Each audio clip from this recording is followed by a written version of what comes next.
la publication scientifique, c'est le business des chercheurs. C'est sur ça qu'on est évalué, c'est ce qu'on produit quand on fait de la recherche. Donc c'est primordial du côté des chercheurs, et en tant que directeur d'unité, on se doit d'avoir un droit de regard un petit peu sur ce qui est produit par les chercheurs de l'UMR. Les modèles actuels piratent en quelque sorte ce travail qui est fait et qui est financé par de l'argent public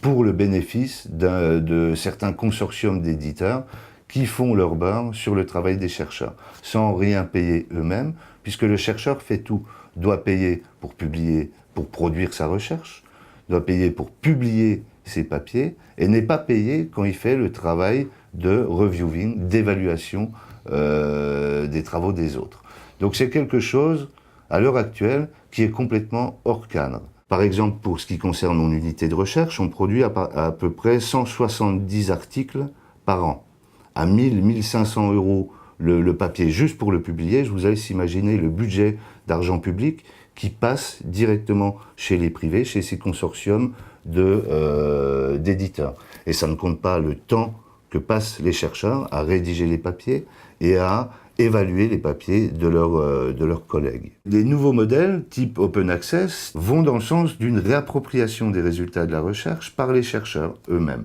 en rendant visible le travail de reviewing. Il n'est pas question de payer quand vous faites ça, vous êtes déjà payé par votre salaire, c'est une des tâches que vous avez à faire quand vous êtes chercheur, donc il n'est pas question de payer à nouveau pour faire ce travail-là, mais de valoriser ce travail au même titre que n'importe quel autre travail de recherche. Évaluer les papiers des autres, ça prend du temps, ça nécessite de l'expertise et de la connaissance, et c'est quelque chose qui doit être valorisé. En tant que chercheur, j'ai moi-même été sollicité par des initiatives nouvelles, type F1000, F1000, où on demande aux référés de reviewer un papier, mais où le commentaire que vous faites est publié côte à côte avec le papier que vous avez référé. Ce sont de nouveaux systèmes qui sont mis en place par les éditeurs pour essayer de se rapprocher d'un modèle un peu plus transparent de publication.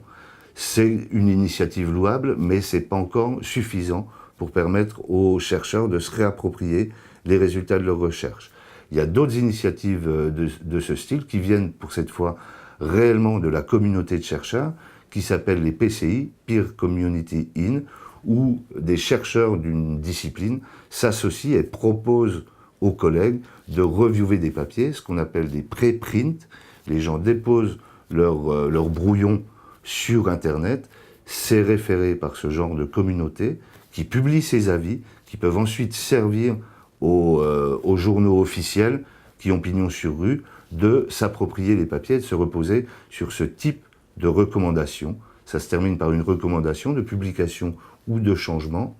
et ça valorise également le travail qui est fait par les chercheurs en tant que référents, que reviewers des papiers. Le souhait pour l'avenir, c'est qu'effectivement ce type d'initiative soit reconnu par les tutelles, que nos tutelles qui nous payent arrêtent de faire passer l'argent chez les éditeurs, se rebellent un petit peu contre cet état de fait et nous soutiennent dans ce type d'initiative, nous permettent de nous réapproprier les résultats de la recherche en tant que chercheurs, mais qu'on ait une caution de nos tutelles qui nous aide à mettre ça en place, que ça reste dans les clous par rapport aux stratégies de nos tutelles et que ça soit valorisé non seulement par les chercheurs, mais par les tutelles et par les gens qui nous payent également.